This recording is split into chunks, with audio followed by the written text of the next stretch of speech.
What's up, everybody? How you doing? Welcome back to the Punk Rock Review. Man, oh man, dude, it's been a couple of weeks, dude. Like time's been flying by. I'm sure you're busy too. Uh, just so much stuff going on, man. How's school going? Yeah, it's been like you said, been super busy. Like we record less frequently than we used to in the past, and it still feels like now because I'm so busy. It's like, oh yeah, I just talked to him, and then I look, and it's like almost half a month ago that I spoke to you. Right, Just kind right. of the pace of things. Yeah. And I intentionally don't reach out too much in between unless I have a question or something because I know you got a lot going on. I'm like, dude, if I don't want this to be a burden on you because you know this is what I do at this point, but it's not what you do. You've got a whole ass life that's like this is just a little thing on the side. So like, Mm. I don't want to become a burden. But yeah, man. I mean, even with me, I've got people that I'm talking to almost every day, man. It's incredible. I'm doing like I started implementing shorts onto the channel finally. Like Mm. I don't really want to. It's just another thing I gotta do. Necessary evil, kind of. Dude, they're getting like, and I know this is small numbers compared to some of these other channels, but they're getting like a couple thousand views.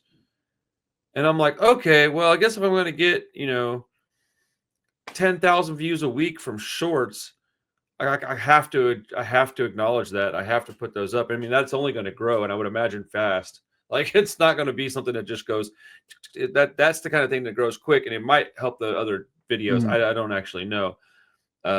I know at one point they said like you should have a shorts channel and then a like long form channel. I don't know that that's the case anymore. Well, But because they used to say that they weren't connected. That if you like your shorts viewers wouldn't get on the like you wouldn't be on the regular algorithm. But I think that changed from what I understood. And so I think I, good. I think that I don't know. It's a lot. I still haven't found anyone like in this space who really makes like the right shorts. You know what I mean? Like I think everything that like we talk about something that it's so like they're so big and there's so much to talk about that it's really hard to bite size like our stuff. Dude, I started doing shorts completely separate from our videos. So my shorts are a completely because I couldn't figure out what to clip. It would Mm. take too long. And I was like, you know what I could do? Like I could supplement the long form stuff with like, if I know I'm talking about like I didn't have a Jawbreaker album, but if I Mm. did, I would have made a short with a Jawbreaker album. And it'd been like Jawbreaker album drops, and then tomorrow this part drops, and then da da da da da. But like today I did like a Rancid 7-inch. I did a Rancid bootleg 7-inch. I did a Op Ivy bootleg 7-inch that I've got, and then I did two like talking head shorts with me talking about CDs. One of them was like Suicide Machines, and then one was like comparing bands. Like if you like this, you check this out. So like Mm. three different styles of shorts, but they can all go like maybe in just 2 days. Even if I can do 4 videos in 2 days, good. Mm. That helps. But it's just like I think people have this impression that I just go record, okay, go do what I want for 10 hours. No, dude, like I'm at this desk most of my day. Mm. Um, but it's all good. What's up, Parker? What you doing, buddy? You hang out here? Okay, you gotta be quiet. I don't believe that you're gonna do that, but all right. Dude, he's getting so big, bro. Uh-oh. You wanna come say hi to Rob? Here, come here and show me a cool guy. No, keep your glasses on, buddy. This is my cool guy. Let's see.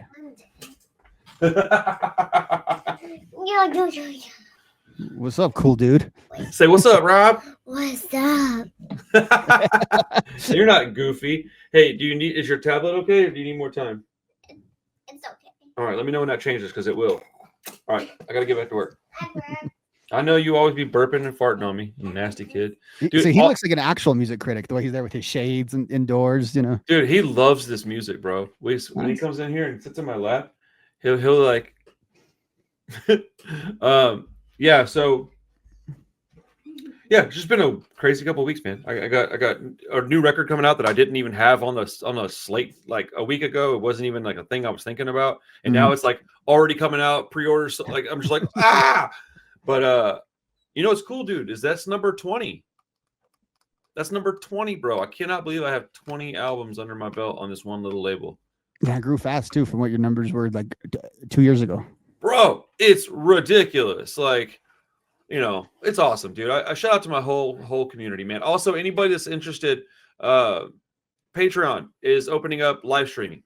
So I'm going to be able to do once a month Patreon exclusive live stream. It'll be like no tips accepted type thing. We're going to hang out. The community picks all the music we listen to. It's just an AMA type thing. You can hang out, talk, and listen to music for probably, I'm going to try to do 2 hours. It might be a little less. It might be longer, but it'll be once a month. I haven't figured out what date yet, but it might be a random date every month that I have to put an announcement up or something, because it's getting to where I don't have much free time. So I have to be careful with what I commit to. So it'll be monthly. I just don't have an exact date, but there's a Discord that's exclusive. There's giveaways. There's a exclusive content. So I've got Patreon's rocking and rolling right now. So if anybody's interested to support and you want to check that out, it's worth your money now. So not that it wasn't before, but it definitely is now. Like, I always felt like I wasn't doing enough, man. You know, it's hard. Do you have Patreon? No, dude. So like, it's this thing where like you need first off, I need it. But like, I want to do content that's exclusive for Patreon. But whenever I do something that's awesome, I'm like, I can't just limit it to 40 people. I have to have the whole place. So I'm like, I do a lot of behind the scenes stuff on Patreon now. Like if I clip out like stuff from this, I'll put like a longer version up. People love it. So, or at least the people that have responded to it enjoy it. So let's shut up and talk about music. Yeah, hold on. Let me pull up the dates on these two records. I know the 30footFALL one is in 97. I assume you might know when early September of 95 is Dear 95. So okay. We're right on the 30th. Like this month is the 30th. That's why it was kind of on my Oh, dang. Okay. Actually, you know what? I think we might have mentioned that when we talked about this. So even though I don't make videos, I still have my schedule. So I listen to albums like I would be making videos about them, and then I just never end up making videos. Nothing wrong with that. Nothing wrong with that. So yeah, we had okay, I almost said JAWBREAKER. I can't even talk, dude. My brain is mush right now. Let's see. All right, good old Wikipedia. All right, so yeah, right now we're celebrating basically 30 years of JAWBREAKER, Dear You, man. That's actually significant, man. And a lot of good albums came out in 1995. And you know, JAWBREAKER's a big one. That's a big record. It's kind of long. It's almost an hour. It's like 51 minutes. How many songs are on this one? 14? Yeah, I think that sounds right. It's a very lengthy, weighty album. Yeah, it's I was close, dude. 13. Okay. 13, and then in 2004 they had 1, 2, 3, 4, 5, freaking 5 additional bonus tracks added to it. Good grief. And I think nowadays, if you go on streaming, those 5 tracks are on one of the reissues of 24-Hour Revenge Therapy, and Dear You is just in its original form on streaming. Oh, okay. So before we go talking about this album, it did get listed in Kerrang magazine as one of the top 25 greatest emo albums ever made. LA Weekly also put it in their top 20 emo albums. NME did 20 emo albums that have resolutely stood the test of time. This was number 1. Rolling Stone 40 greatest emo albums of all time. This is number 4. That's high praise in my opinion. NME and Rolling Stone specifically. Those are because the other two, they were like at the tail end of the list.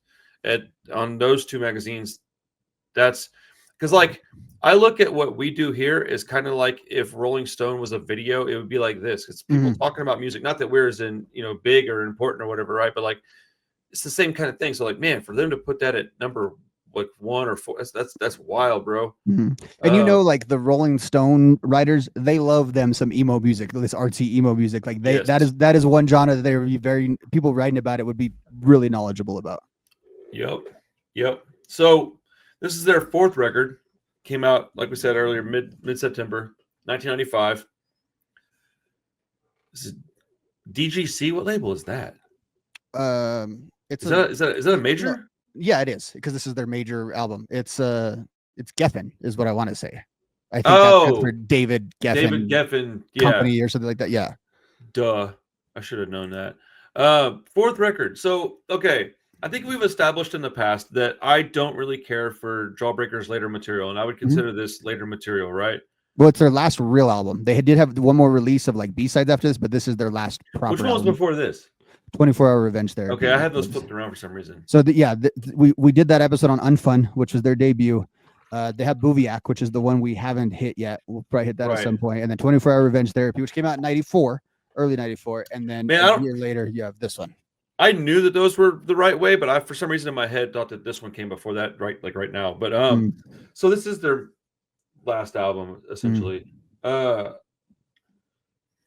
hadn't heard this all the way through in a long time. The album starts out with kind of an iconic sound and song. And the thing is that iconic sound and song is not one that I'm interested in typically. So let's see here. I think what happened when I was younger is that I like their first record, and I haven't heard their second one to my knowledge, but I've heard 24-hour revenge therapy. I like some of it I don't care for. This one I've always wanted to like, never could get into it. It reminded me too much of, for lack of a more, for Husker Du-ish stuff, but look cleaner, right? Cleaner. And 90s alternative rock, grungy stuff was all woven through here. I heard a bunch of Nirvana and Weezer. We'll get back to that here in a minute. And being as that it was from 95, that doesn't surprise me at all.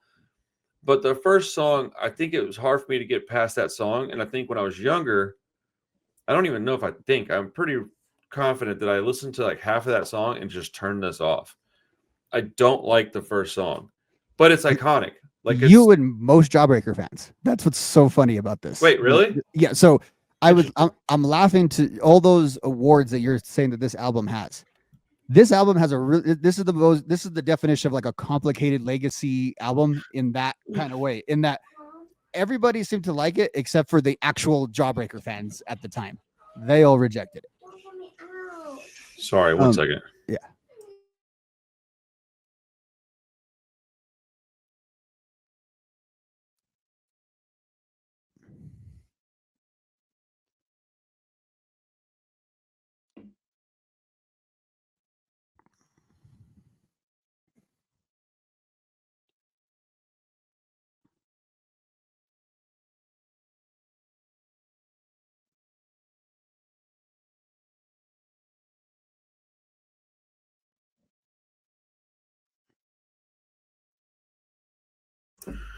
Sorry about that. Parker was told he could hang out. Mom thought he was just in here, so she was trying to help me out, and he started crying. I'm like, no, just leave him. He's chilling. But anyways, yeah, back to Jawbreaker. Man, this album is interesting. There's a lot to it, and I don't know if I've ever listened to this album all the way through, because there were so many songs that I thought I don't remember this song at all. Like most of it was on the second half. Most of it was on the second half. Second half of this album, I was like, I don't remember any of this. So I don't know what to say other than maybe I was just being like, yeah, I heard some of it, didn't care for it, and I moved on quickly. I don't think there's anything wrong with that if you're just listening to music. But if you're reviewing music and you're going to talk about it a bunch, I think you should sit through some stuff maybe you weren't interested in, which I've done a lot more in the last couple of years than I had ever before. So I think that's kind of where that thought comes from. But how do you feel about the opening of this album? I can't stand Save Your Generation. I'm a big fan of this album and of Jawbreaker, but I 100% can like not relate to, but I understand how like you had that experience, and so many of the Jawbreaker fans who probably heard that song, or they got it was that, and I think Fireman was the single that they were pushing at that time, and it was the classic. You're so worried about your favorite band going to a major, and then when their first song sounds like that, which I think, again, you put that song in the middle of one of your other albums, it probably doesn't stand out to you as much in that way. But that is the song at the beginning, and it was a confluence of things. We've talked a lot about how the singer Blake had all of his throat issues, and then so we talked about when we did Unfun, where it's this style of music, but it's a real gravelly way of singing it. And there was a half and half on 24-hour revenge therapy where you got here. It's pretty much all singing. His voice was like completely gone at that point, and he had learned really how to sing. So we have the first song that comes out, and the thing you can't ever do if you're going to a major is have like the polished song come out, because that's exactly what your fans are worried about. So when that happened, so I was saying, it was this confluence of things that just, everybody likes this album as long as you weren't there in the moment. It's the weirdest thing I think I've Dude, that ever actually, experienced. I believe that, because I have a lot of people that I know that are younger that really like this album. Now, everybody that I know that's a fan of this kind of music loves this record in general, right? But like the young kids really like this album a lot, and they don't like the stuff that I like, which is their little less produced, less polished, a little gruffier. Similar in style, though. Like the songwriting didn't change a whole lot. It changed, but it wasn't like black and white. It's like It's black and clearly dark the gray. same band. Like, Yeah. right. It's like okay, they've evolved a little, but they're still the same dudes that listen to the same music. They're writing the same stuff. But like all the vocals on this album was throwing me off, because the last experience I have with this band is unfun. I haven't gone back and listened to a single thing from them since we did that video. So I was like, oh, dude, I forgot how just absolutely different the vocals were. And I thought, you know what? I'm going to listen to this while I do something that I enjoy. Because if I sit here and I listen to a record like this while I'm listening to it and writing down notes, and that's all I'm doing, it's not going to be a good experience for me. I'm going to be bummed out. I'm going to feel like I'm wasting my time. So I was like, let me go cook something for the kids.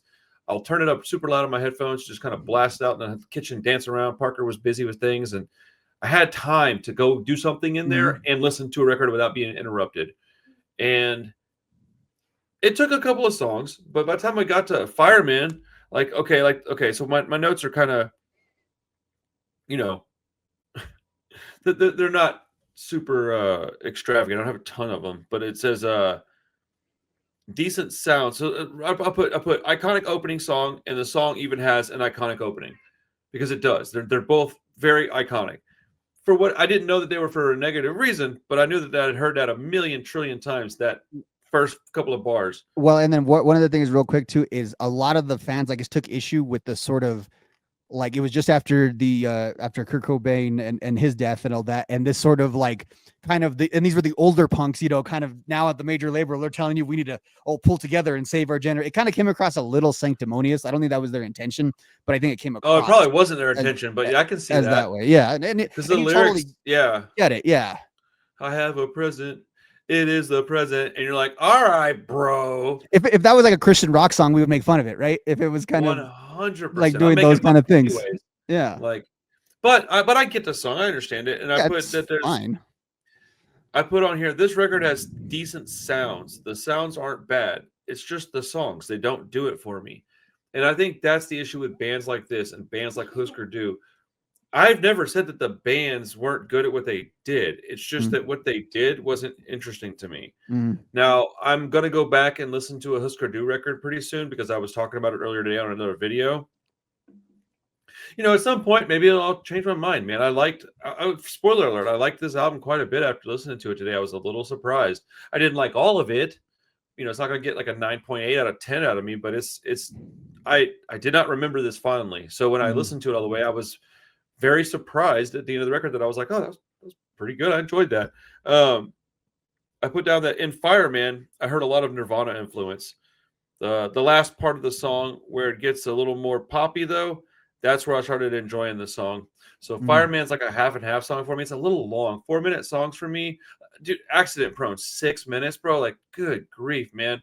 People that are on my channel often, they know that I prefer like 2.5 minutes. That's about the sweet spot for me. I know those are short songs, but to me, 4.5 minutes is a long song. So it's all about perspective. But well, and it's funny because you think about the emo genre and like how it differentiates itself from pop punk and punk and stuff like that. And one of the things is I think it is the longer songs is a big part of that. And it's because and especially if you're emo in the style of like what JAWBREAKER does and what a lot of the bands they influence do, like showcasing the instruments and like having a very full sound is a big part of that genre. So you kind of need that time for everything to sort of be expressed. Yeah. Well, the part of punk that doesn't care about that isn't even what's represented in their music. The part of punk that's in their music is like the DIY ethic and a little bit of the guitar riffage. Like that's the punk that they draw from. They're not out there being like, God, blistering fast, short songs, 26 songs, 22 minutes. You don't hear that with emo bands. They're like 12 songs, 57 minutes. And you're like, geez Louise.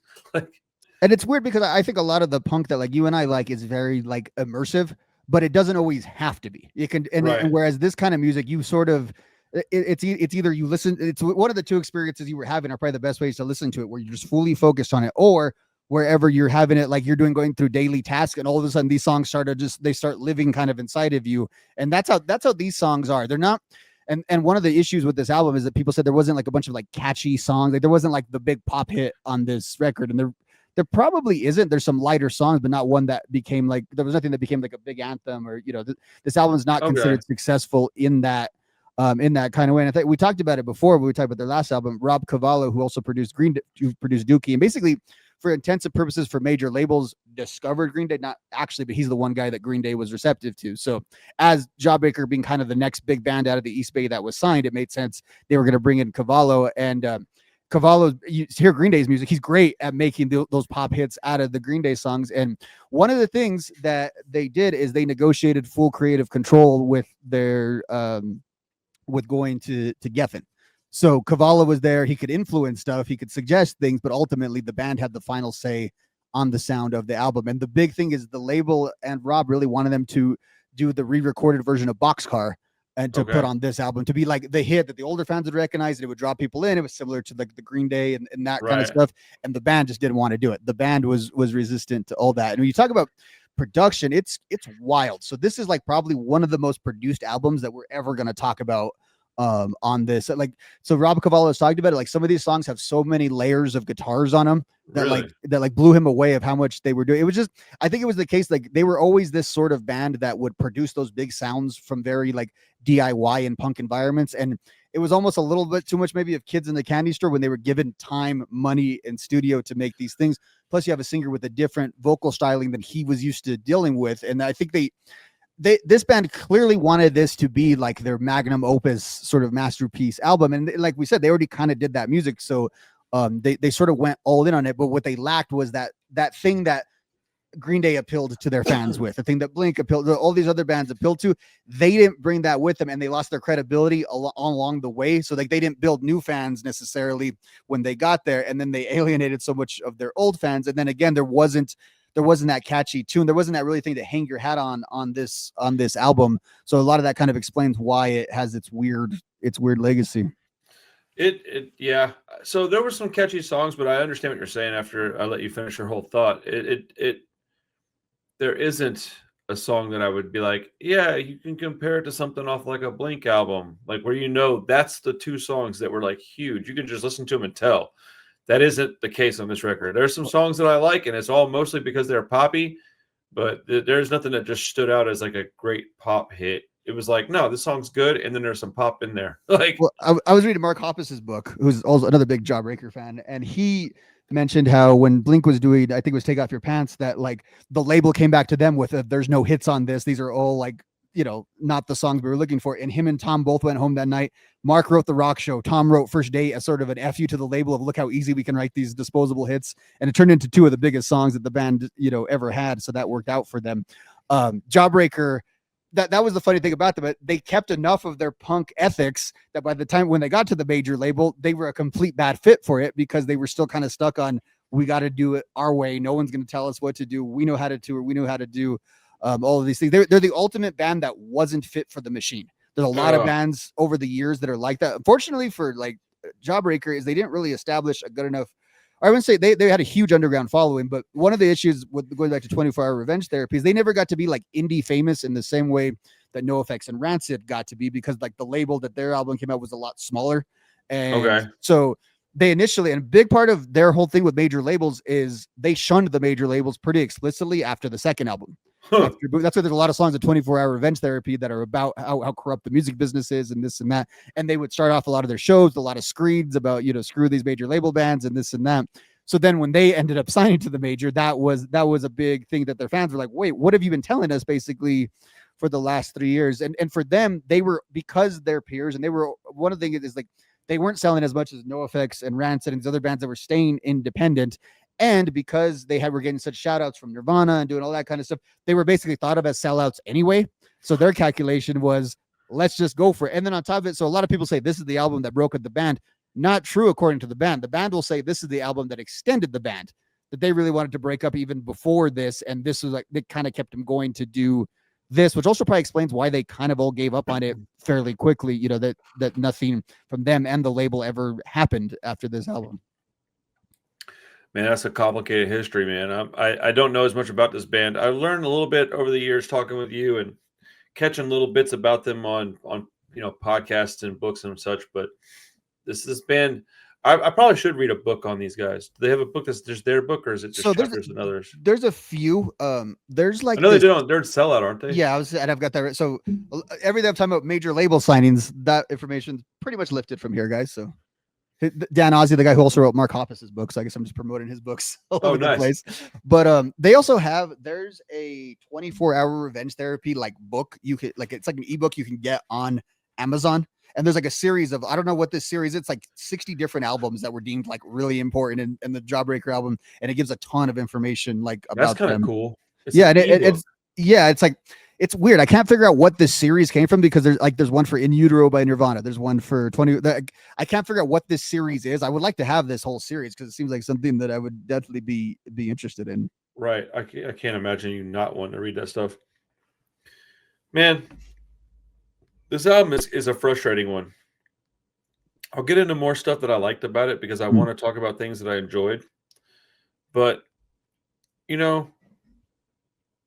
so here's a great example. I put down, I don't dislike this band. Like, I wouldn't turn it off. I'm just not sure I'd ever pick it to listen to. There's things that I like about it. I just don't remember it. Like, there's nothing that grabs me about this band. And I think people would probably go, what? I can't believe that, because, and then they would cite things about this band that they love, right? The only problem with that is that I'm sure that there's bands that I would say the exact same thing about that they don't care about. So it's not as if I'm just, it's not even a hot take, I don't think, dude. This band is very vanilla to me. Like, there's nothing, especially when I discovered them. When I discovered them, I was young, man. There's so many records that I don't like because when I was young and heard them, I was like, ugh, this is not pissed off enough. I need a certain tempo, a certain BPM. I need a certain amount of screaming. And because I was young, and that's when you form your opinions. That's when you form your tastes. And I have to like work to like these bands, and it's okay. I like doing it. If I didn't, I certainly wouldn't spend as much time doing it as I do. But I think what's weird about them too is they don't sound like anyone from their scene and all of their friends and all of their peers. And so they sound like a lot of bands from Seattle. They sound like bands from the Midwest. They sound like they sound like they're from New York. And sometimes like I kind of put this band everywhere but the East Bay. Like, so I didn't even know they were from the East Bay until you told me that. I mean, like, and it's really hard to think of them like hanging out with Tim Yuhannan and Ben Weasel and all these guys who you are like documented friends of theirs and like scene buddies and all this stuff.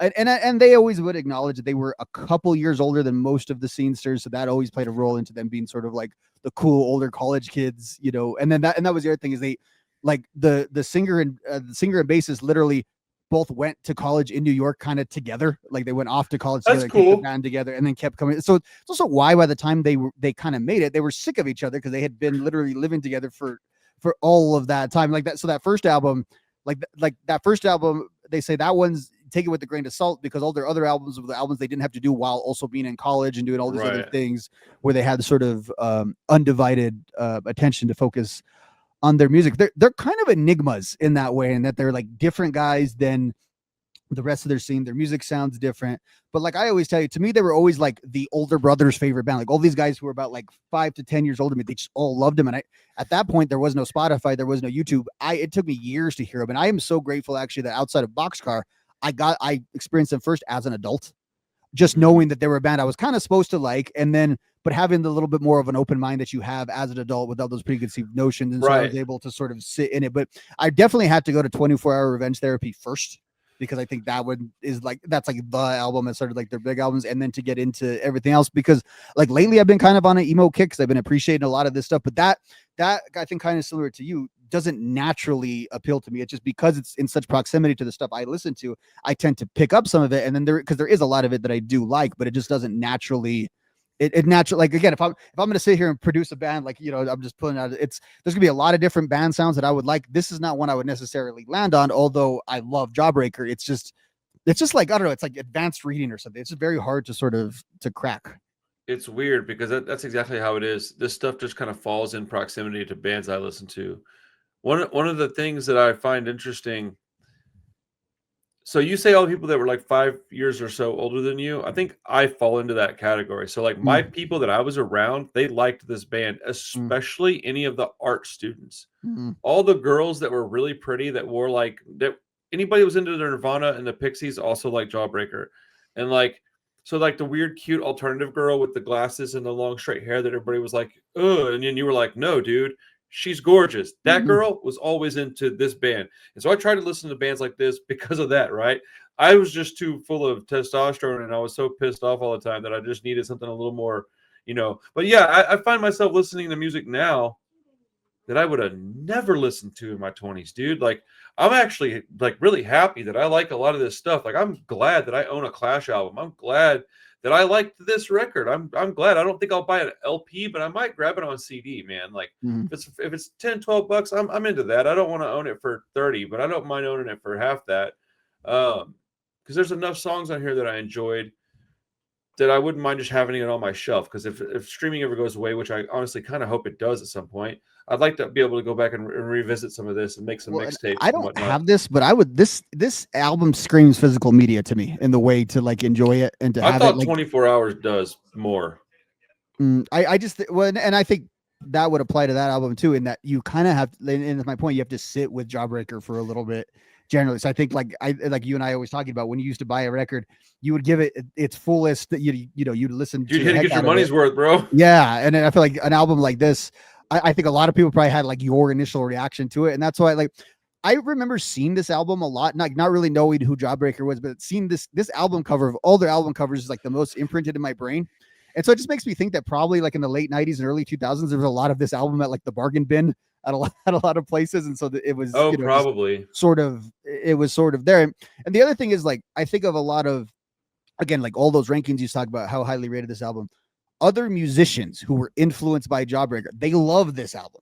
And again, if you pick up this album and come, like a lot of Jawbreaker sounds like, I always say they're kind of the missing link that people don't talk about historically because they weren't as big. Right. But a lot of that late 90s stuff, when you get like, okay, what part of it doesn't sound like the Ramones or the Descendants or whatever came from the 80s? It's like, okay, Jawbreaker's kind of that other piece to it that sounds a lot like that. So, and obviously they were influenced by people who had those who had those same sort of things. But I think like this album, fast forward it, so it sounds very 90s. I don't want to say this album is not of its time because there's tons of 90s-ish stuff on Dude, this album. I'm about to get into that in just a minute. Yes, there's But tons if you of that. put this album in like the early 2010s and marketed it as like, I don't know, a heavy Radiohead album or a light Deftones album or something like that, or a band in those sort of like creative spaces that wasn't that you didn't tie it to punk at all, I think it would be well received by like a hipster crowd or anything like that. That's a good point.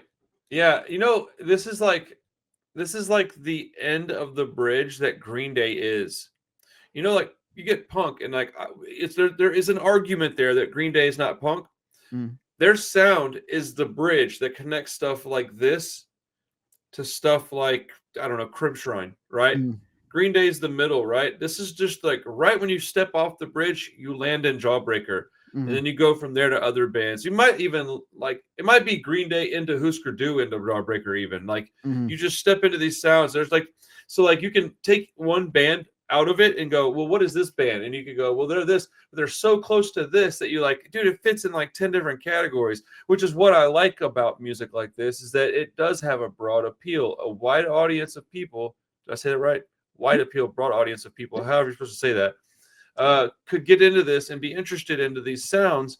The lack of screaming, while not something that I appreciate as much, maybe people that are possibly interested in punk and don't know it yet might like that, and then they get into like their older albums that leads them into Husker Du, then Green Day might lead them into this, and then all of a sudden they're buying records that you and I like, and it's this is why I try, at least I might be judgmental as far as like, yeah, I don't like something, but I try really hard to not be like, but you can't call it this. I try to not do that. Like, with the exception of like maybe MGK, I really get bent out of shape when people call that stuff punk, and even that is probably real stupid if you're honest, right? But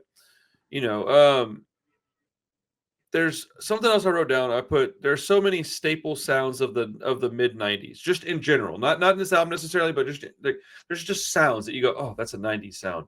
I hear Weezer and Nirvana all throughout this record. Accident Prone specifically has the Weezer sounds. The melodic parts of that song are really good. I said that I really quite liked that song. It was a little long, but I enjoyed it. But I mean, you can't listen to this album and tell me that you don't hear Nirvana and Weezer, like specifically those two bands and other things too. But like, there's a lot of influence from those two bands on this band. I can't remember what year Weezer was dropping. It's right around this time. It's mid '90s because they have the Blue Album's I think '94, but it could be '95. But it's right around. So my question then would be like, okay, if it's not a Weezer sound, what sound is it? Because it's a sound that they both play. Like it's a very specific like type of guitar tone, chord progression. It's like a weird like it just when I heard it, I went, oh, that sounds like Weezer. It's kind of like drony. It's like it's like, so to me like it's almost like whatever like indie rock is, but like with a sort of I don't know if you would say like a punk flavor to it or something that doesn't make it quite like that indie rock stuff. And I've always thought that about Weezer. Like I always thought Weezer was like a poppy indie band. Was like like if indie bands didn't suck, they'd be Weezer. Like if they had interesting songs, they'd be Weezer. 100%. And I think too the way on this album specifically the way he sings is very similar to the way Rivers Cuomo sings. Yeah. In that sort of almost like soft delivery where you have to kind of pay attention to what he's saying. And then the other thing that Blake does that I think Rivers does a little bit, actually Tim Armstrong does a ton of this, but it's affecting that slight British accent in whenever you do things and speaking stuff. Again, Tim Blake Armstrong and Tim do it a lot more than the other guy, but it is something that comes up a lot. Like I remember hearing them years ago and thinking they were like a European band just because the way that they would pronounce words and stuff. Yeah. I can see that for sure. Because, dude, I mean, all these guys have these weird accents that they're pushing out. I mean, you know, it's got to be intentional, I would think, right? Yeah, I think it's just part of how you're trying to sing your song, and then you know, it's almost. I think we reverse engineer it probably and realize, oh, that sounds, you know, because like okay, Ozzy just passed away. When you hear Ozzy singing, I'm not hearing a British accent that's singing. Isn't that weird? Songs. Isn't Same that with weird? the Beatles? Yeah, I'm hearing like American English when I hear. Well, that. there's some artists that I hear British, but it's not many. It's most of the time you hear them and you go, "That's a dude from the UK, huh? I didn't realize that." Yeah, like Millencolin, I can tell that's an English that comes from a different country.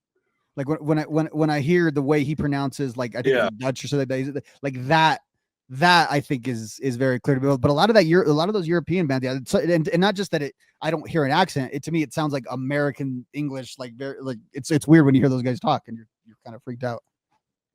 UK Subs doesn't have that problem. That sounds British like the whole time. A lot of that like UK 82 punk stuff sounds like they're just drunk dudes talking fast. Yeah. maybe that's why there's no doubt that comes from a pub. Right. Why are you talking with a melody? That's strange. They're like, I don't know. You're like, okay, whatever, buddy. You know what? So I want a singing friend like that, but he only sings like working class anthems. I just want a drunken friend like that he ask him, how was your day going? He'll just put out a working class anthem. I got a guy for you. His name is Coxbar. He's got a number of albums. So Bad Scene, Everyone's Fault. That song is awesome.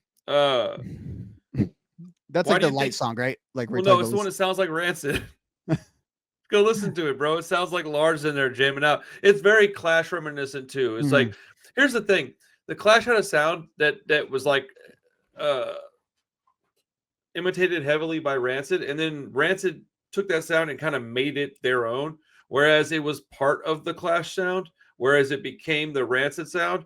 So when I reference that, it's not any disrespect to the Clash, but when I heard this, I went, "Oh my goodness!" Even like the it's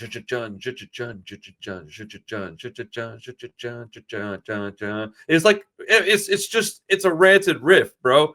And I mean, I don't know if they like Rancid or not. I have no idea, but like they were friendly with them. And then the story from Ozzy's book actually was that they were recording this in the same studio at the same time that Out Come the Wolves was being recorded. Because that song could definitely be like a outtake. And obviously Rob Cavallo being, you know, the way he appealed to Green Day is he actually knew his punk rock shit.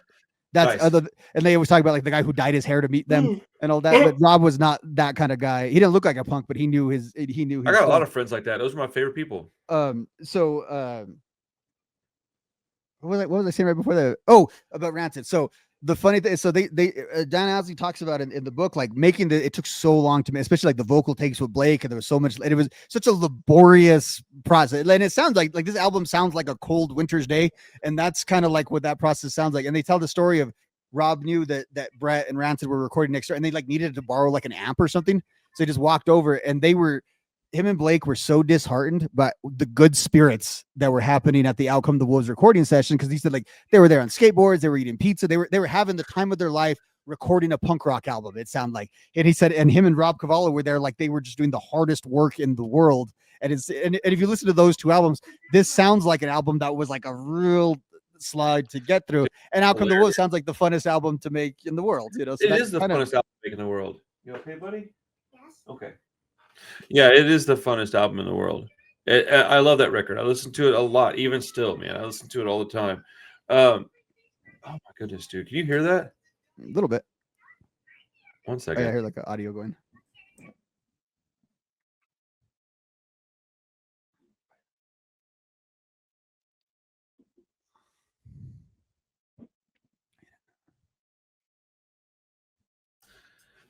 Dad duty, man. It's a wonderful thing. It's like the most insane, amazing, wonderful thing in the world. Except on times like this, it's maddening. I'm like, would you just take your thing and go? You know, but I'm a very easy, golly, stray hairs. I'm a very easygoing dad for the most part. Yeah, dude, I can't imagine being trying to record this in the same building as something like Outcome the Wolves. Not that I think is either one is better than the other. Like I personally like Outcome the Wolves, obviously it's my favorite record, but like, you know, to the general audience, this is probably the more desirable record to like anybody that you just grab out of a mall.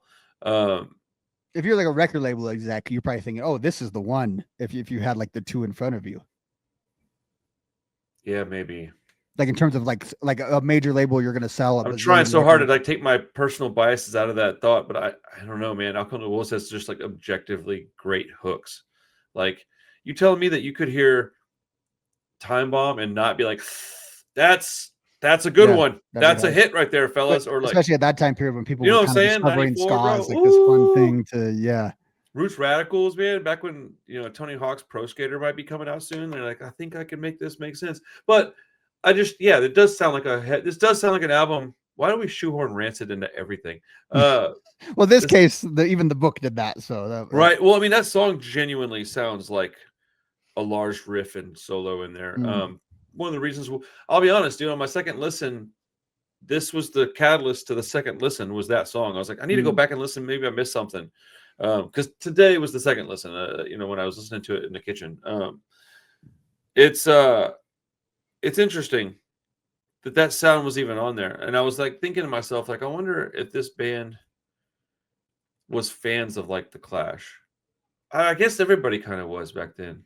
I mean, I don't know the Clash specifically, but they were, I mean, by all accounts, super like punk heads as teenage, like they were, the kids that loved everything about punk. Right. So, and again, and that was the 80s they grew up in. So there wasn't as much punk to even choose from. So you would assume that's a big thing that's a big point is that back then, even when this record came out, there wasn't as much to listen to. Like this record, I was thinking about that. You know how you said if it came out in the 2010s and was like pushed, I had a very similar thought, and I'm surprised I didn't remember to bring that up. I thought that if this album came out today, it would be completely forgot about because there's nothing spectacular about it. Mm-hmm. It's like, it's a good record. In today's age, you'd need way more than a good record to make a record make sense. Nothing from this could ever be put into a TikTok video. That's what I'm saying, dude. Like, oh my goodness, it'd be a 6-minute TikTok video. They'd have to like redo their terms of service for how long they right. Videos. And then you have the next song, which is called "Sluttering," which I kept having to read over and over to make sure I wasn't reading it wrong. It's got a great hook. It's overall really good song. The B side of this record, I thought was quite a bit stronger than the side A. Right? I agree. But then right after this song, you get Basilica, And I was like, this is the kind of song I don't care for. The slower, more moody stuff, it just doesn't do it for me. Even when it picks up, the guitar tone sounds that they chose are too noisy for me, and the song is too long. It's a bit of a Husker. It's a bit Husker Du in those parts, and I mean that respectfully. It's just a sound that I don't connect with. And then the last song is like this acoustic track, and I was like, dude, the B side's really strong in the middle of it. The first half of the B side, even like the first 3/4 of it, and then you get to the last two songs, and it just takes a nosedive for me, man. I go from being like first couple of songs, I'm getting into this okay, and then you get to like songs 3, I'm like, okay, that was a pretty good song. 4 and 5, I'm like, dude, these are actually, I'm surprised, I really like this. All throughout the middle of the record, songs that I enjoyed. Songs 10 and 11, probably 2 of my favorite on the record. Boom, nosedive to songs that I do not like on the end of the album, and I hate when an album ends badly. I need an album to end strongly because I want to be able to go, oh yeah, man, let's just start that one over again. When an album ends on either low note or just something mid, you're like, whatever, next album. I want to be able to go, nah, that was awesome. Flip it over, play it again. Like that's what you need to hear out of an album, at least in my opinion. See, and I really do like Basilica as a song, but I think it's two different songs. Like there's the beginning part with the lyrics, and Valid. then you go into like the sort of the epic kind of part of it. And to me, that almost sounds like a different song. And it's like 7 minutes long. It's ridiculously long. Yeah, it's 6 minutes and 5 seconds. It's a long song. I feel like I'm conditioned not to like songs like Basilica, but like I have almost the opposite. I feel so satisfied when I hear when I'm listening to this and we get through Basilica. I sort of like, to me, it puts a nice bow on it. And then you go to the unlisted track and it kind of kills the whole vibe that you just had. I will say that is it Basilica? Basilica, yeah. Basilica would be a better closer than the unlisted track. For sure. Well, and I don't know if the unlisted track was a listed song or if that was actually a hit. Because that would make sense as the tone of it would make sense as a hidden track. Because that sounds like it. Right. It doesn't sound like the rest. It sounds like another 90s sound for sure, but it doesn't sound like the rest of the album. Well, it's no, it doesn't. It sounds like an outtake to me. So 13 songs. There's probably 4 of them that I just don't really care for. Everything else I liked quite a bit. I was pleasantly surprised. I'll tell you this, in my journey with Jawbreaker, hanging with you, listening to these albums, I'm glad that we did it because I like 10 times the amount of songs that I would have guessed that I would like based on the little, because I've always been very transparent about the fact that I'd never listened to them a lot. I heard a few songs, didn't care for it, and moved on. That's what this part of my life is for. I go back and I check out albums that maybe I should have liked, or maybe I thought I was gonna and didn't, or maybe I just tried them and didn't like them at all, or whatever. I do the same thing with new bands now. Why wouldn't I go do it with a classic album, right? So yeah, man, I'd probably give this like a 7.5 out of 10. Whereas like a year ago, I probably would have said 4. So I don't know. It's not a spectacular grade, but I don't think it's a spectacular album. I think that the album is good. Hard stop. And I think I'd give it a slightly higher rating, but not by much on the, if it, like you have a 7.5, it's getting like a 78% in my, so probably a little bit. I do think it's a classic style album. And I do think it was much better than what it was received as. Like, I think the legacy of it was kind of unfair. And I generally love the song Basilica. I love the song Jet Black, Chemistry, Accident Prone. And I think like Fireman, to me, you talked about what you heard at the beginning of it. I'm hearing Private Eye. I'm hearing the guitar of Private Eye almost like, I think exactly. On which song? Accident Prone? No, Fireman. Oh, Fireman. You hear Private Eye? Yeah. Oh, the Alkaline Trio song. I kind of hear that. And listen to it again. And to me, so it's funny because they influenced a lot of bands, but we always interpret them to the bands we like and how they influence it. And right. The two that I always look at is Lagwagon was they were always open about how much they were influenced by Jawbreaker. And I hear a lot of, if Jawbreaker was a pop punk band or a skate punk band, they would probably sound like Lagwagon. And then I say, if they were like an artsy pop punk band, they would be Alkaline Trio. And like when I think about Matt Skiba, to me, he's just Chicago Blake. Like, he's literally the same profile of guy. He went to art school. He did all the same things. And when you listen to a lot of Alkaline Trio music, And like now I think in the newer Alkaline Trio music is direct, like very transparently, like it's very obvious to see where the Jawbreaker comes from. But even the older pop punk stuff, we'd have some of those really long songs, a lot of that stuff in there. You hear riffs, and it's like almost like the exact riff that came from the Jawbreaker song. So I think those are the two bands that I sort of interpret Jawbreaker through in terms of their influence. The only song for me that totally doesn't do it for me is again the opener, Save Your Generation. I get what the people were thinking. I resent this song. I don't like the way, I don't even know what this guitar technique is, but there's something about, there's a little like guitar fade out right before the chorus or something. It's a little palm muted. I just don't like that song doesn't connect with me. But after that, everything pretty much does, except for I don't love Bad Scene, Everyone's Fault. It just, to me, that one also sounds a little out of place on the record. I don't think it's a bad song. I like that one. Lurker 2 I think is a very good song. It's just I think out of context their comments on slacker culture are just kind of hard to like understand what they're talking about. You know what I mean? Because it's really hard, because everyone else that we listen to are sort of the proponents of slacker culture. You know, they like invented the thing, and this is the one band that seems to have some sort of criticism of it, and it doesn't quite land with me. It's just odd. It's one of those things like, because you're just not there in the time frame of when those lyrics probably would have just made a little more sense. And so that does it for me. I think if I were to downgrade my downgrade, it's such an inaccessible album. Like it's so inaccessible that it's hard to like sit down and just go, I'm gonna go have a good afternoon listen. It is tough. It's dense. It's like heavy subject matter, not so much, but tone. Like the tone of this album is just like.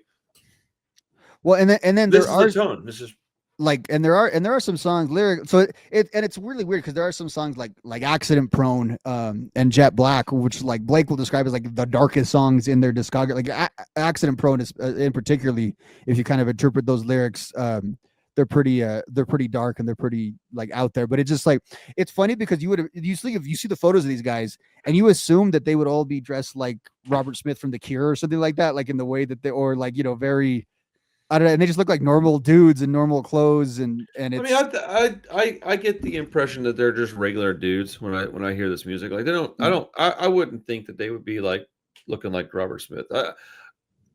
This album just sounds like a college rock album that the guys that wrote it also listened to a lot of early punk and some even some hardcore punk, because like you can hear a little bit of like Black Flag riffage throughout this. It's tuned a little different. It might be played a little slower, but it's a similar style of songwriting. But yeah, I don't know. It's a good record, man. I don't know how often I'll listen to it. I do think I want a CD copy of it, but I'm pretty positive I'll never own this on vinyl. It does have the effect, though, I think most of all of any album that I know of like kind of your experience, like when guys who dismissed it at the, like, you know, you go back and listen to it, and even if you don't love it, I find that people are like okay to enshrine it as like one of their, you know, because there was a while where people would not consider it part of the canon, you know, of Jawbreaker and that kind of thing. And I think, again, once you strip away the context of at the time and signing with the major and all that, you can kind of judge it a little more on its own merits. Yeah, interesting record, man. I forgot that it was the 30th anniversary coming up, and that's kind of one of the reasons we were talking about playing it. But I wish we could play these records on the podcast. That'd be pretty freaking rad. One of these days, maybe that'll open up as an option. But for the time being, there's no such luck. They would hit us pretty hard if we started playing songs on here. But yeah, this next album that we're going to talk about, this is a. Did you get to listen to this record? Yeah, and actually I listened to it a few times, and I had my most recent listen I had like 45 minutes when I got home before we started doing this. I had a fresh listen through in my head too. This album's the opposite of everything we were just talking about in terms of. I know. So give me just a second, and I'll. Yeah, dude. So this album. All right, hold on.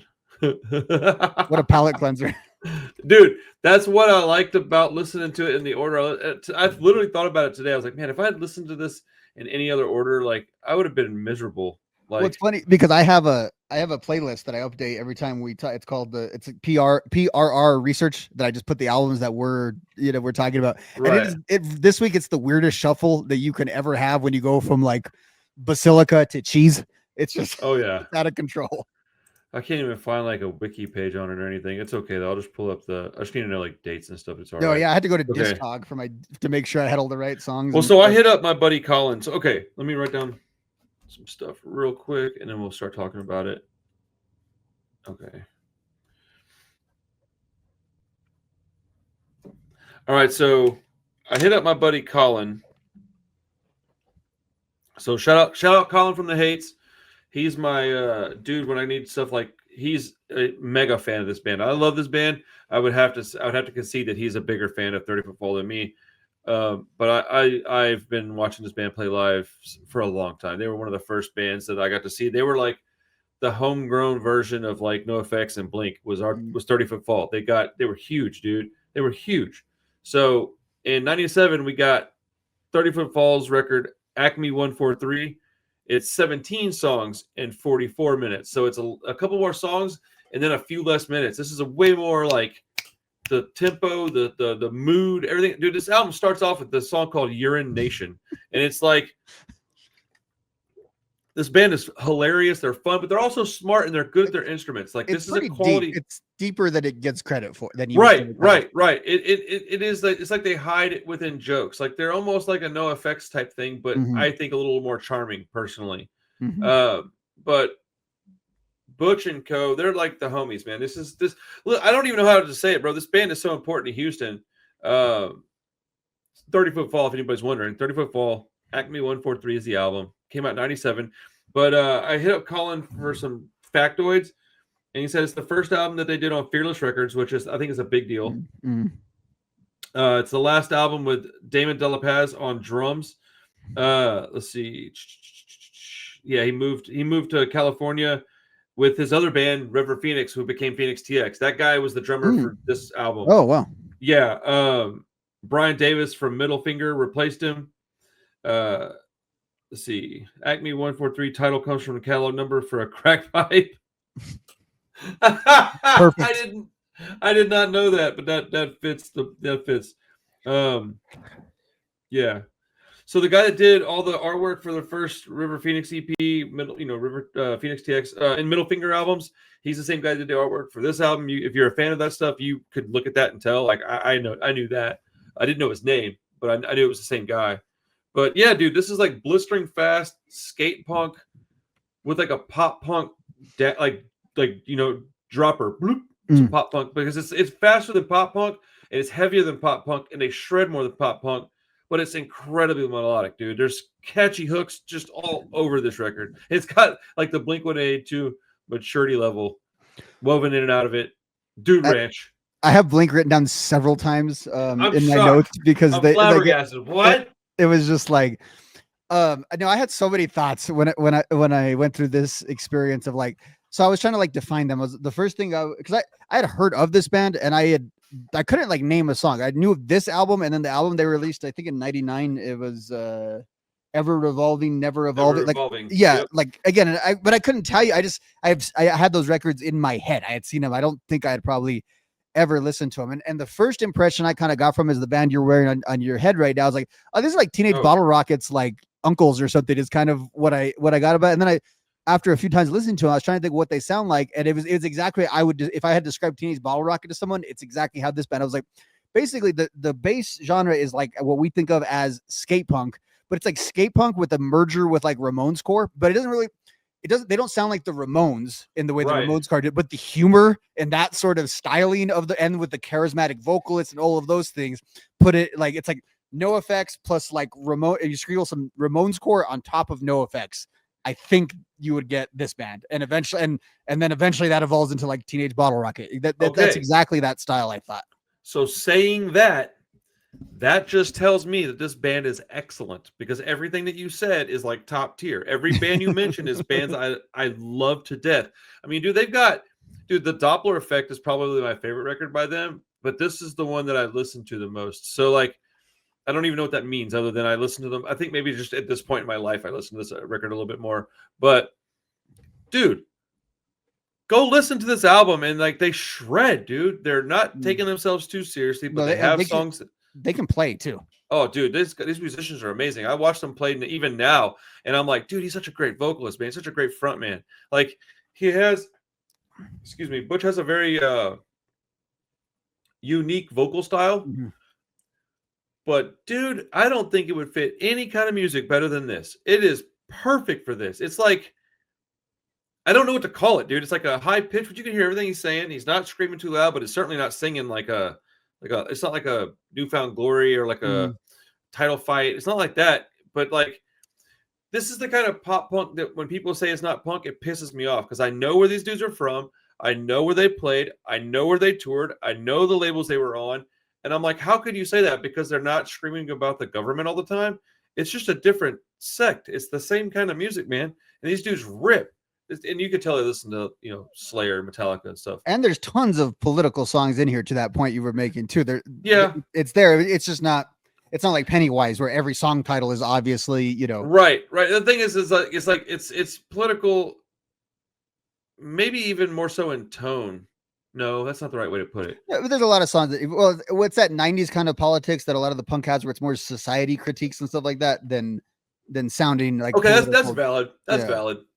But like, I mean, I don't it's even mostly know criticisms of the scene though. If you read these lyrics and stuff, it's mostly of themselves or the people. It's a lot of that kind of stuff there. Yeah, well, and I would, because I don't consider that political really. It's like personal politics, I guess, but it's not like, but yeah, these dudes are very much, hey man, be a good person. It doesn't take much effort. Like, that's their credo.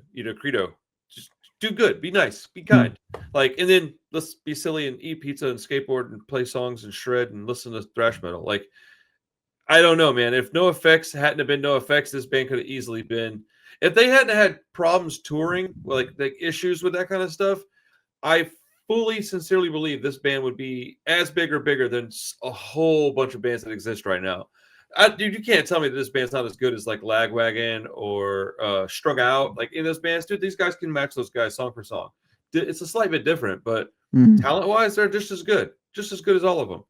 That's funny. So for like People Are Stupid, my notes for there, cool, fast skate punk intro. I love this as a Freedom album. Also makes me nostalgic for a time I didn't actually experience that I have there.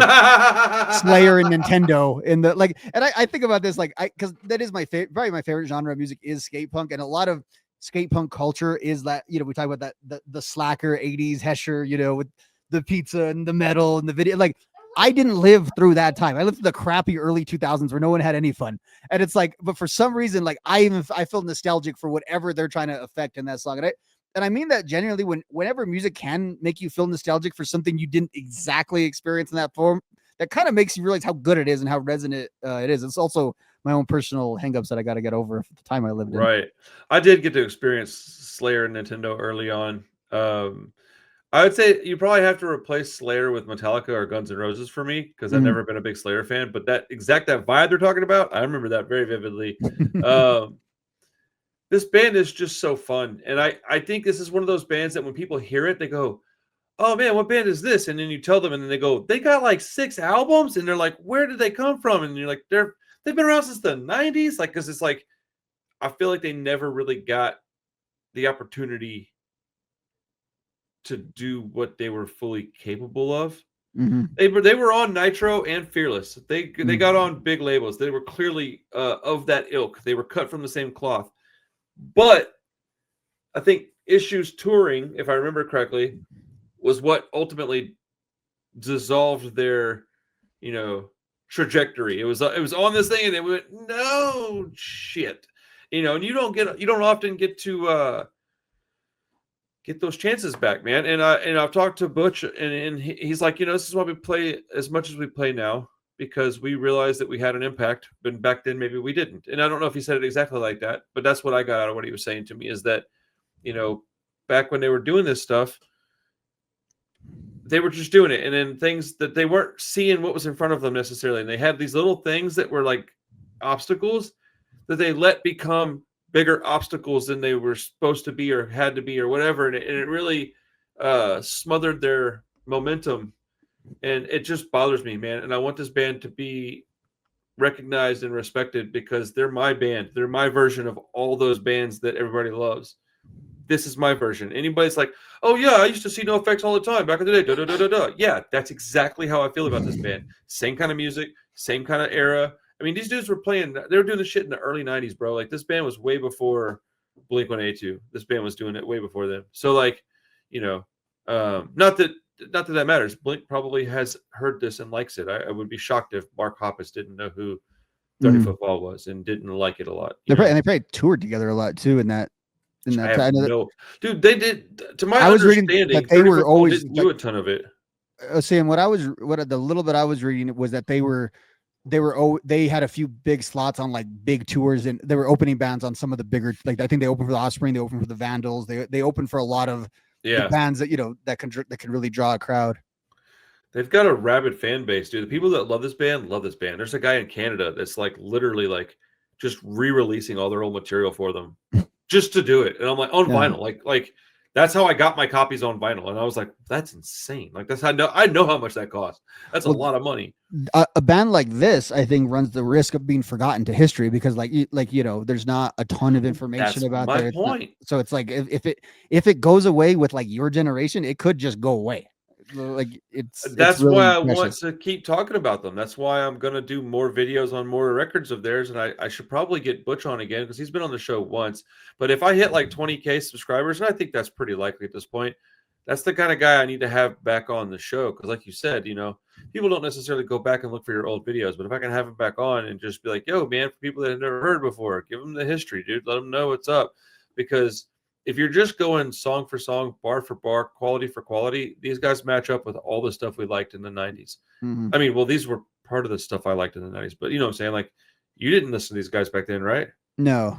Exactly. So, like, I think it matches up well or better than all that stuff. I mean, and it's weird, too, because I think you can hear this band and tell they're from Texas. Am I tripping? Maybe because I wouldn't have picked up on that necessarily. There's a sound that we've got here that like it still happens. There's all these like I don't know. It's a way we talk. Maybe it's the language we use. Some of the artwork. Yeah, you know what? I think maybe too. It's maybe like they kind of have like a Hispanic vibe to them with in some of the delivery of like, and I think that because there is a uniqueness in how they deliver things, and I think right. And that's a very Texas thing as well. There's a lot of that down here for sure, man. We have a very strong Hispanic community. The other band, speaking of that, I thought of with this that we've talked about a few times, a band that's a little closer to where I live was Grimple. I thought a lot of Grimple when I thought of this band. This was like not as much of like the extremeness of Grimple and everything that they brought. I thought this was like a little bit finer produced version of Grimple, like a little bit refined version of Grimple. Definitely more poppy than Grimple. Mm-hmm.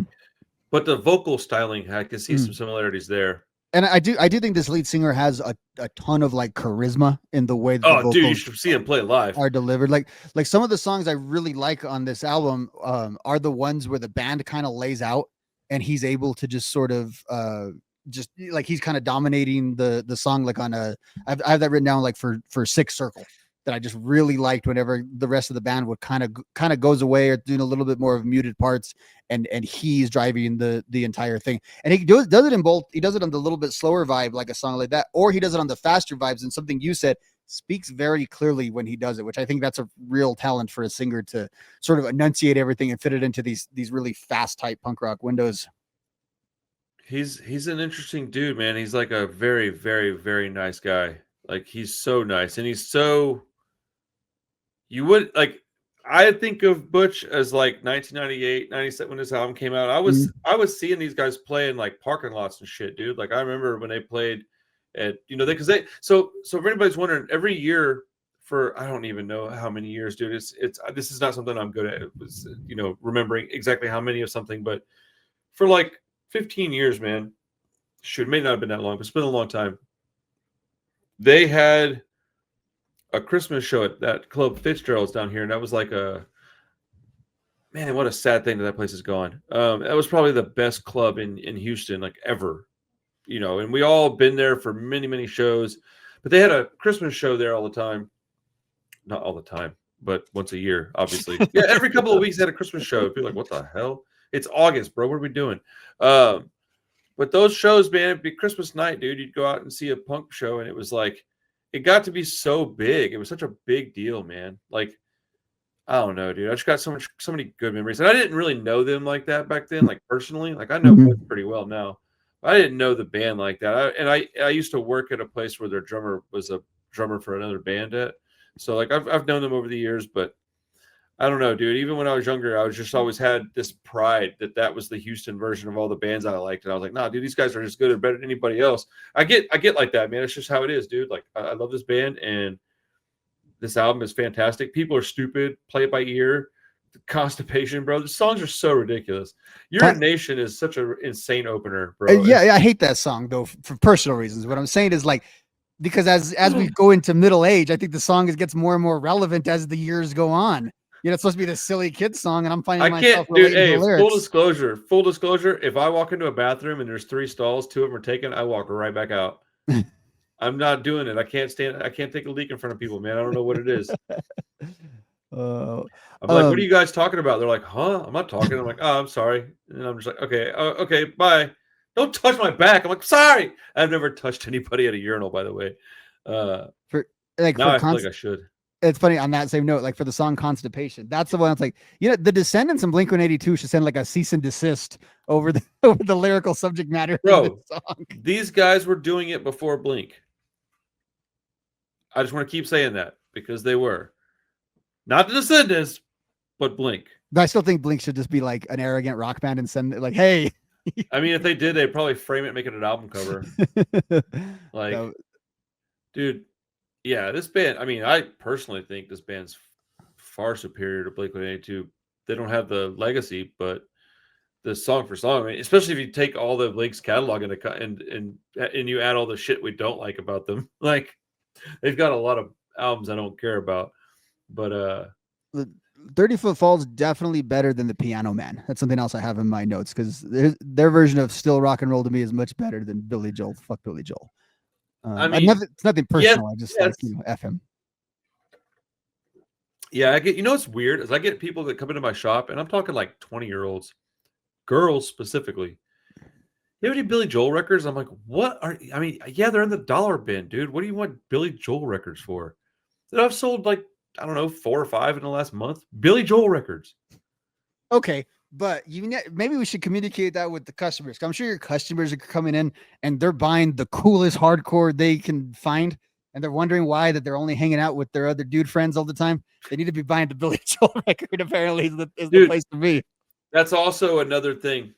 When you go to my store and it's, you know, 6 rows of punk records, 1 full row of hardcore, 1 full row of oi, and then like 2 rows of metal. And then they go straight to the hardcore records. They look at like 60, 70 records, maybe 100. And they either buy one or they don't, but then they leave. And I'm like, you don't look at any punk records? Like none? All this generation of hardcore kids are blowing my mind. They don't even listen to punk anymore. I'm like, dude, this is crazy. You guys listen to nothing but metal, I guess, huh? Like, that does offend me.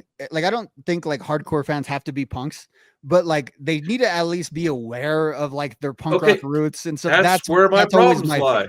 So yes. I don't like it when it's like the further generations of hardcore that's only influenced by hard. I don't know why that's a hang up of mine, but it drives me nuts. Accept hardcore, it's got to come from punk sentiments and punk scenes and those kind of things. I mean, just the way my brain works. It wouldn't exist without punk. So that's my whole point. Is it wouldn't even exist without it. So like, what are we doing? Yeah, hardcore is a subgenre of punk. Like I think that's very defined by this point. So what kind of what kind of albums? What songs off this album? Dude, I'm like distracted. I got like 75 things happening to me right now. What songs off the album did you like the most? Okay. I liked mostly for the lyrics. I loved Entertainment versus Enlightenment. I really like People Are Stupid. Like I said, again, lyrically, Constipation was good. No Compromise is probably my favorite song on the album. And I have it written down. There's a lot of like what I call like those punk rock freedom anthems on this thing. Like what you were talking about, like that Personal Politics. And that's one of them that I really like. I got a kick out of Bad Hair Day Punks. Like I love the way they call out like the real posers, you know, like the guys who are just, you know, so punk in your face that they have to be so about it. And I love how much they call out those people in there. I also really liked the 2 more that I really liked was I liked Sick Circle. I actually thought it started out like Goodbye to Romance by Ozzy Osbourne and then transitions into like a Lagwagon song. and then turns into like a much slower. So it was like a bunch of different things I was kind of hearing on that one. And then the other one that I really liked was Out of Breath. I thought that one was a really cool one. The intro to me sounded like Screaming Out by The Unseen. It had that sort of that sort of build up kind of part to it, and then it gets into it. So I don't really have a lot of songs on here that I pull out and go, I like these. I basically like the whole record, so I don't have a lot to say about it. Like, I like, there's not many on here that I don't think there's any that I skip. Punk Rock's In Your Head is a great song. Entertainment versus Enlightenment's awesome. People Are Stupid's awesome. Play It By Ear is awesome. Sixth Circle was coincidentally the last song I was listening to off this album today. I just went back and was listening to a few I liked. Send me the list of stuff that you liked so I can just go back and like send me like a list and then like what you thought it sounded like so I can listen to it from that perspective. I need to do that with you more and have you send me like the 3 or 4 songs you liked a lot and then say, because that sounded like this to me, so that I can hear this. Because we all listen to the stuff that we like from the perspective of our own tastes, and I'll miss out on like an Unseen reference, what you just said. Like I never would have ever compared this to Unseen at all. That doesn't mean it's not true.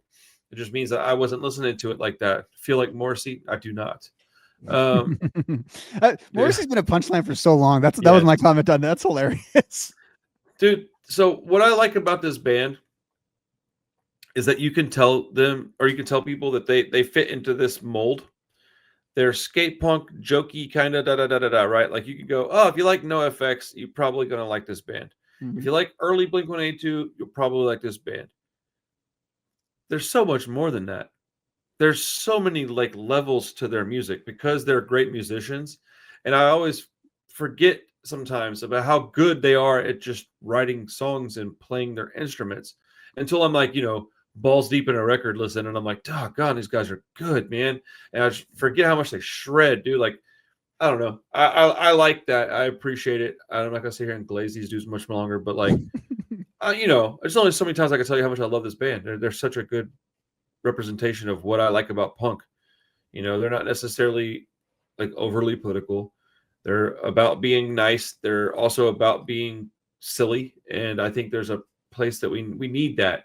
Do we need more silly in the world, dude? The world is a dark place right now. And songs like, or albums like this, I should say, they're important, man. And this has got a lot of replayability, in my opinion.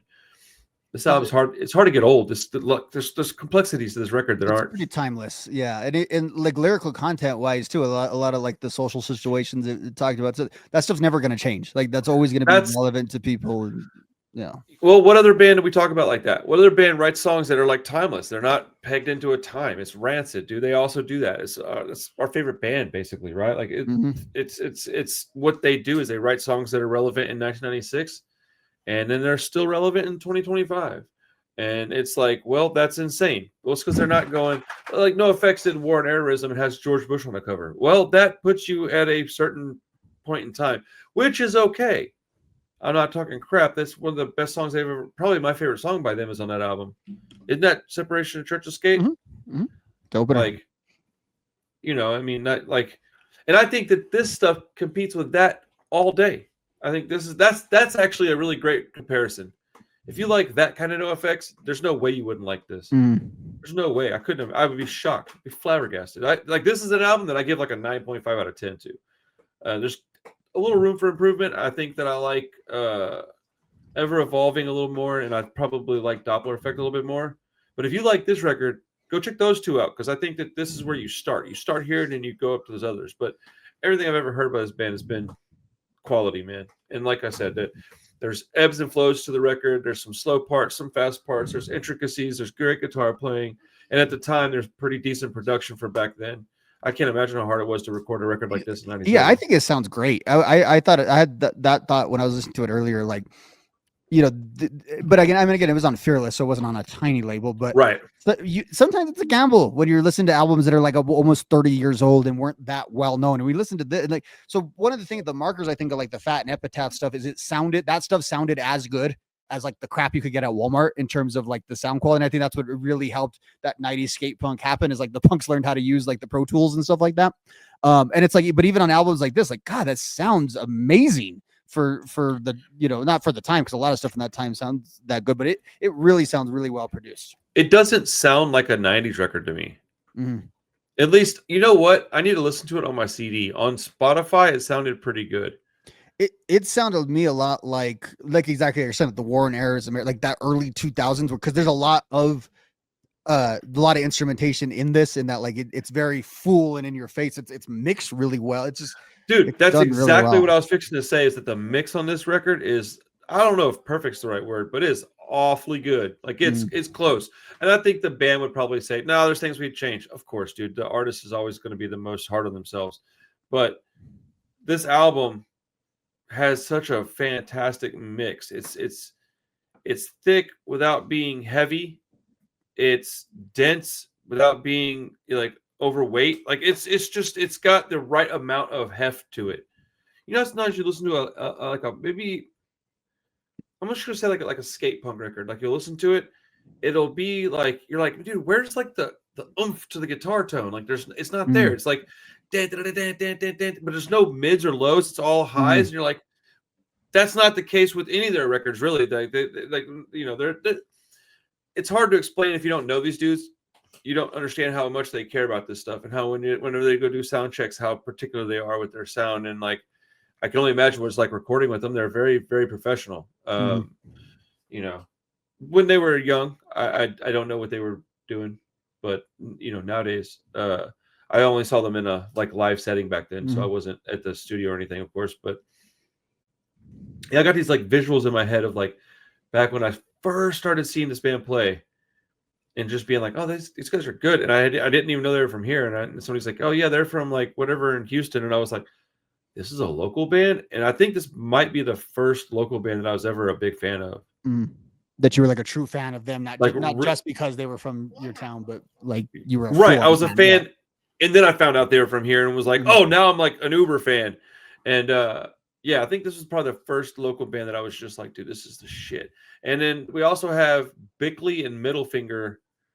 Bickley still plays. I don't think Middle Finger does, but there's Houston used to have its own thing going on, man. I simultaneously like, I love to reminisce, but I miss those days. I kind of wish we could have them back. But we've got a good scene now. I think we've got a lot of good bands. It's a different sound, but Houston's got a good scene, man. We got a lot of. Was the club Emos? Is that a Houston club? There was an Emos Houston and an Emos Austin. Okay. So like Emos was an institution. In the Jawbreaker book, I think it talks about like they got like beat up or something at Emos, or like the fans were throwing a bunch of it. So in that book, there's an anecdote of someone on Albuquerque spitting on them for signing to a major, and then I think they got beer bottles thrown at them at Emos in Houston or something like that. Our towns were representing. That's awesome. Emos Austin, the nastiest thing I would say like most mean-spirited thing that I've ever seen in my life happened outside of Emos Austin. I can't tell you what it was on this video because it'll get me demonetized, but I'll tell you as soon as we're done recording. It was messed up, dude. Yeah, I don't know what else I can say about this record. I enjoy it. I give it like a legit 9.5 out of 10. It's timeless. I can listen to it anytime. I could throw it on and listen to it probably front to back anytime. It's a little long. If it was a little shorter, I'd probably give it a 10. If it had 2 or 3 songs less, maybe 5, 6, 7 minutes less music, I'd probably give it a 10. What are we arguing about, dude? 9.5 out of 10 is a pretty spectacular number. An 8 or an A plus, basically. Is what we're right. arguing. What kind of grade would you give this record if you were going to have to? About an 8.5 to a 9. It's Yo, I'm down with that. That's perfect, man. That's awesome. It's probably not going to make the list as like but wait, my top 10 or something like that. But like you give if I was like an A&R guy and you gave me this, I'd be like, oh yeah, that's the band I would sign. Right. Oh, dude, I would love to re-release some of their stuff on 31 Records. That'd be amazing. But there's another band that I feel like, I don't know how to say it. I'm not going to say that. Never mind. I don't want to do that. That's gonna be kind of unfair. But yeah, 30footFALL is it's our band, dude. It's our skate punk band in Houston, man. Dude. There's not another band that really did what they did out of Houston, really. Not to my knowledge. I mean, I don't think Bickley ever got that big. Bickley was awesome too, though. Like if you like this, you like Bickley. If they still play live. I still watch them play. They're great. Yeah, cool. Dude, so we're probably going to be a couple weeks before we talk again. Mhm. Is there any album that you want to cover? Is there anything coming up with an anniversary or anything? You said you got some notes, maybe? So let me look at that really quick. It looks like okay. We've already done an episode on the Green Day album that's hitting an anniversary. Which one? The one after Dookie. I can't pull it up right now. Oh, Insomniac. Insomniac, yeah. Insomniac's about to hit a 30. Oh man, that's like my favorite Green Day record, probably. And then where's my doc not pulling up? That's a good album. The other things that I have, and we can do something on that. I just know we've done that as like a full episode, so if we can have an angle on it or something. And then that's in October. There's nothing. The only I have Lagwagon Haas back all the way in November. So kind of seems like the album release is cooled in 95 and 2005 in the second half of the year. Okay. So let's see here. But maybe that's my very limited list, so there might be more. Well, I can just go find a. Why don't we pick a band then to do like a band, like another album versus album from a band? What kind of band you in the mood to listen to? You got somebody that you're itching to listen to? I don't know. Throw some at me. We could go Wild 'N Out and do the Clash. Okay. Which two albums? You tell me. You're the Clash expert of the two of us. Ooh, that's a bold statement, sir. That's my one musical blind spot, like music history and stuff, is the Clash. I just don't know a ton about them. Okay. I shouldn't say that on the internet. No. I don't like London Calling. Mm-hmm. Isn't that what the album's called? Yeah. Clearly I don't like it, right? I can't remember the title of it. But it's often cited as this fantastic piece of artwork. So I vote that we do Give Them Enough Rope because it's the one that resembles Rancid the most. And so it's going to be like a really accessible, easy listen for you. And I believe I think those go in chronological order. Let me double check. That's like still their punk rock albums, right? Basically. Well, Give Them Enough Rope I don't personally consider London Calling a punk record. But I also don't give a shit enough to argue with anybody about it. Actually, I do. I'll argue with anybody about anything. I like arguing. But at least I can, recognize that, right? Like, let's see. Yeah. Give Them Enough Rope came out in 78, London Calling in 79. Okay, that's what I thought. Okay, it was the self-titled Clash album. That was the first one. Okay. Correct.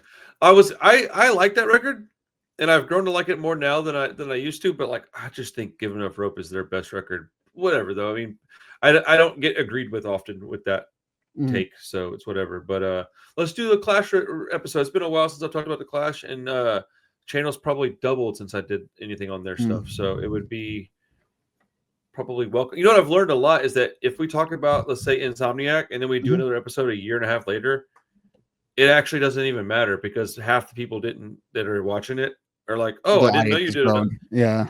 Yeah, and like I never really look at it like that, but who knows, dude? They might go back and watch the old episode and then go, "Oh, your takes have changed a little bit." I'd be like, "You said this 6 months ago. What happened?" Dude, my takes have changed over the past couple of years so much that I try to tell people, man, don't expect me to not change my mind, dude. If I say that this album sucks, dude, just understand that just means today. Like tomorrow, it could be the greatest thing since sliced bread. Likely not, but it could be. All right, what's coming up soon? Did you hear the new Left Alone record? I have not. It is good. Also, the new Teenage Ball Rocket, I think, is this Friday. So, I think it's this week, right? Yeah. So, issue 2 of the zine's coming. I need to mail you both of them whenever the second one gets here. I'll send you a couple of them. All right, man. Thank you guys for hanging out with us, dude. This was fun. It went by kind of quick. Had a little less to say on 30footFALL. I think there's just more history, or at least known history. That's the thing. Is like you said, there's not a lot of information out there on 30footFALL. So it's a little harder to, have an hour's conversation on that band or that album. But it was a fun conversation and a great listen. I enjoyed it a lot. So, I appreciate your kind words. Everybody out there, you know what to do, man. Smash that like button. Smash that gal that you're looking at over there. Definitely do that. With permission, of course. Good Lord, what are we saying here? Rewind that, dude. Don't even take my advice. That was terrible advice. I don't know what to say right now. Bye. Later.